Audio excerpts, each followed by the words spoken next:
Chairman তারিক রহমান এবং interim গভর্নমেন্টের chief adviser professor Mohammad ইউনুসের মধ্যে একটা সৌহার্দ্যপূর্ণ পরিবেশে মিটিং হয়। মিটিংটার ডিউরেশন ছিল প্রায় 1.5 ঘন্টা। মিটিংয়ের পরে একটা যৌথ বিবৃতি ওনারা দুইজন অ্যাপ্রুভ করেছেন, সেটা এখন রিড আউট করবেন আমাদের national security advisor doctor Khalilur Rahman. বিসমিল্লাহির রহমানির রহিম।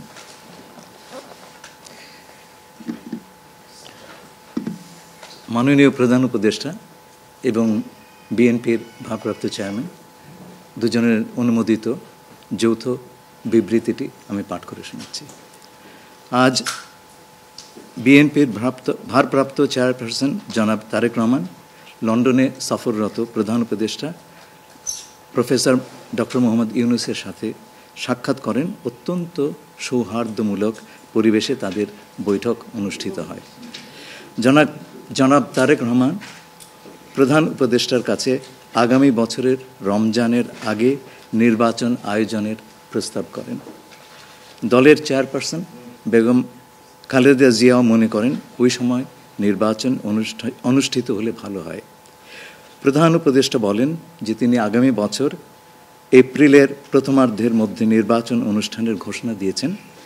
সকল প্রস্তুতি সম্পন্ন করা গেলে 2026 সালের রমজান শুরু হওয়ার আগের সপ্তাহেও নির্বাচন আয়োজন করা যেতে পারে। সেক্ষেত্রে সেই সময়ের মধ্যে সংস্কার ও বিচারের বিষয়ে পর্যাপ্ত অগ্রগতি অর্জন করা প্রয়োজন হবে।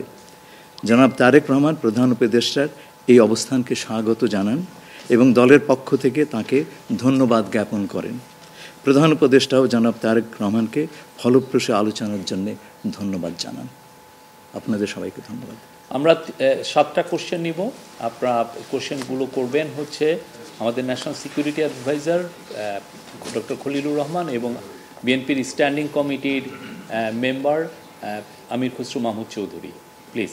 আমার একটা প্রশ্ন, জুলাই সনদ নিয়ে কোনো কথা হয়েছে কি আজকের বৈঠকে?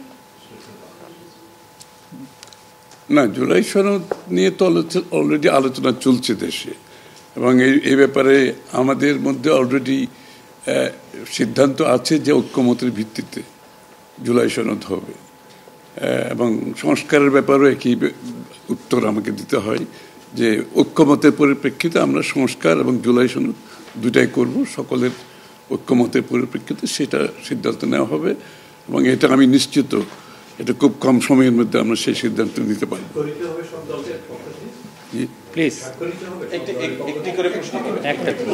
হ্যাঁ, ঐক্যমত যেখানে হবে স্বাভাবিকভাবে ঐক্যমতের পরিপ্রেক্ষিতে যে সিদ্ধান্ত হবে স্বাক্ষরিত তো হবেই, না হওয়ার কোনো কারণ তো নেই। Please please please please please. উনি প্রশ্নটি হচ্ছে যে যেটি বারবার যে কথাটি বলা হচ্ছে যে রুটম্যাপ নির্বাচনের নির্বাচনের একটি সঠিক তারিখ নির্ধারণে আসলে সমস্যাটা কোথায়? একটি সঠিক তারিখ সুনির্দিষ্ট তারিখ, এর কোনো সমস্যাই নাই। আমরা কোনো সমস্যা দেখছি না। কেউ দেখলে পারে এটা ভুল দেখছেন। নির্বাচনের সম্পর্কে আজকে যৌথ বিবৃতিতে আমরা বলে দিয়েছি দুপক্ষই, এবং নির্বাচন কমিশন আমরা আশা করব শীঘ্রই একটা তারিখ ঘোষণা করবে।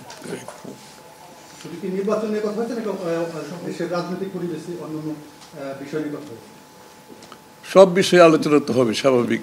আমরা তো নতুন বাংলাদেশ গড়ার প্রত্যয় নিয়ে সামনের দিকে এগোচ্ছি। সবাই আমরা চাই দেশ গড়ার যে প্রত্যয় আমরা নিয়েছি, আমরা ঐক্যবদ্ধভাবে সেই কাজটা করব। শুধু নির্বাচনের আগে নয়, নির্বাচনের পরেও বাংলাদেশ গড়ার যে প্রত্যয় নিয়ে আমরা সবাই ঐক্যমত হয়েছি, সেটা আমরা সামনের দিকে এগিয়ে নিয়ে যাব। একজন প্লিজ প্লিজ উনি বলুন। সংস্কার নিয়ে যে দীর্ঘ আলোচনা হচ্ছিল, সেই সংস্কার বিষয়ে বিএনপির পক্ষ থেকে বা তারেক রহমান সাহেবের পক্ষ থেকে আপনারা কিভাবে রিঅ্যাক্ট করেছেন?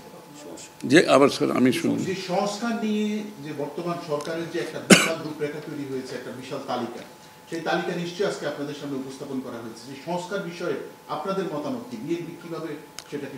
না, এটা তো পরিষ্কার। এটা এখানে না বোঝার কোনো কারণ নাই। বিষয়টা হচ্ছে সংস্কার। চিফ অ্যাডভাইজার সাহেব, তারেক রহমান সাহেব, আমরা সবাই একই কথা বলছি। যে বিষয়গুলোতে ঐক্যমত হবে সেগুলোতে সংস্কার হবে, তাই না? তো সংস্কারের বিষয়টা একটা চলমান প্রক্রিয়া। এমন না যে আজ সব সংস্কার এখন শেষ হয়ে যাবে। এটা নির্বাচনের আগেও কিছু সংস্কার হবে যেখানে ঐক্যমত হবে, আর নির্বাচনের পরেও সংস্কার অব্যাহত থাকবে। কারণ আমরা যেই দেশ গড়ার প্রত্যয় নিয়েছি, সংস্কারের প্রয়োজনীয়তা সবাই অনুভব করছে এখানে। সুতরাং আগে পরে সংস্কার চলতে থাকবে। Please please please please. আমার হচ্ছে তারেক রহমান দীর্ঘদিন ধরে এখানে অবস্থান করছেন এবং স্বরাষ্ট্র উপদেষ্টাও বলেছেন ওনার দেশে ফিরতে কোনো বাধা নেই। ওনার এই ব্যাপারে কোনো আলোচনা হয়েছে কিনা বা কবে দেশে ফিরতে পারবে? এই ব্যাপারে আলোচনার কোনো প্রয়োজনীয়তা আছে বলে আমরা মনে করি না। তারেক রহমান সাহেব যখনই ইচ্ছা উনি দেশে ফিরে যেতে পারবেন, সুতরাং এটা সিদ্ধান্ত উনি নেবেন সময় মতো। আমি একটা প্রশ্ন করতে চাই। আমার প্রশ্ন আছে যে শেখ হাসিনার যে এই যে হত্যাযজ্ঞ, সেই হত্যাযজ্ঞের যে বিচার প্রক্রিয়া, সেই বিচার প্রক্রিয়ার সাথেও কিন্তু একটা বিষয় জড়িত। তিনি বলেছেন যে তার সময় অর্থাৎ নির্বাচনের আগেই শেখ হাসিনার যে বিচার প্রক্রিয়া তিনি শেষ করতে চান এবং পরবর্তীতে তাকে ফিরিয়ে আনার ব্যাপারে তিনি সিদ্ধান্ত নেবেন। এই ব্যাপারে আলোচনা হয়েছে কিনা, এবং যদি সেটা হয়ে থাকে তাহলে সেটাও এই নির্বাচনের রূপরেখার সাথে এটা কোনো প্রভাব ফেলবে কিনা? যৌথ বিবৃতিতে এর উত্তর দেওয়া আছে।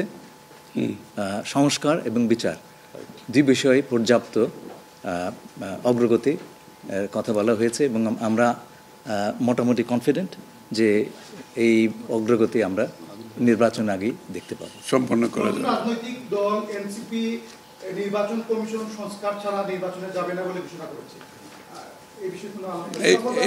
এই ব্যাপারে এখানে আলোচনার কোনো সুযোগ আছে বলে আমি মনে করি না। এটা স্যার বলেন কি হয়েছে? সকল দলের সম্মতিক্রমে নির্বাচনটা অনুষ্ঠিত হবে। আমরা সেরকমই চাচ্ছি। নির্বাচন কমিশন এই নির্বাচন কমিশনের অধীনে নতুন রাজনৈতিক দল নির্বাচনে যাবে না বলছে, এখনো আলোচনা হচ্ছে। এটা ওনাদেরকে জিজ্ঞেস করেন। এটা যার প্রত্যেকটি দলের নিজস্ব মতামত আছে, তবে আমরা সকলকে নিয়ে নির্বাচনটা করতে চাচ্ছি। আচ্ছা, তাহলে কি আমরা বলতে পারি যে এপ্রিলে যে ঘোষিত যে নির্বাচনের রূপরেখা, তাহলে সেখান থেকে সরকার কিছুটা সরে আসতে চাচ্ছে বা আসবে? যৌথ ঘোষণায় এই বিষয়টি সুস্পষ্টই বলা আছে। আপনারা শুনেছেন, যদি সকল কাজ সময় মতো আমরা করতে পারি এবং বিচার ও সংস্কারের ব্যাপারে পর্যাপ্ত অগ্রগতি হয়, তাহলে নিশ্চয়ই সেটা করা যেতে পারে। এখানে আমি একটু অ্যাড করি যে ইয়ের সাথে, যে মিটিংটা প্রথমে আমাদের দুই সাইডের ডেলিগেশনের সাথে হয়েছে এবং পরবর্তীতে 1-to-1 ওনারা দুজনে দীর্ঘ সময় আলোচনা করেছেন। আপনারা কি সন্তুষ্ট কিনা? নিশ্চয়ই সন্তুষ্ট। শুধু আমরা তো বলছি নির্বাচনের আগে নয়, নির্বাচনের পরেও দেশ গড়ার ক্ষেত্রে আমরা সবাই একসাথে কাজ করতে হবে, নতুন বাংলাদেশ করতে হবে। আর সন্তুষ্ট না হলে তো যৌথ ঘোষণা আসবার কথা নয়। এখন যে বিচার প্রক্রিয়া চলছে বিগত সরকারের বিভিন্ন, আপনি একবার কোশ্চেন করেছেন প্লিজ। না আরেকটা লাস্ট কোশ্চেন নিব, লাস্ট একটা কোশ্চেন নিব। জি, জাতীয় ঐক্যমত্যের সরকার গঠনের বিষয়ে কোনো আলোচনা হয়েছে কি? না, এটা তো নির্বাচন পরবর্তী সিদ্ধান্ত, যারা নির্বাচিত হবে তাদের সিদ্ধান্ত। সুতরাং এখানে তো আলোচনা হওয়ার কিছু নাই। Thank you.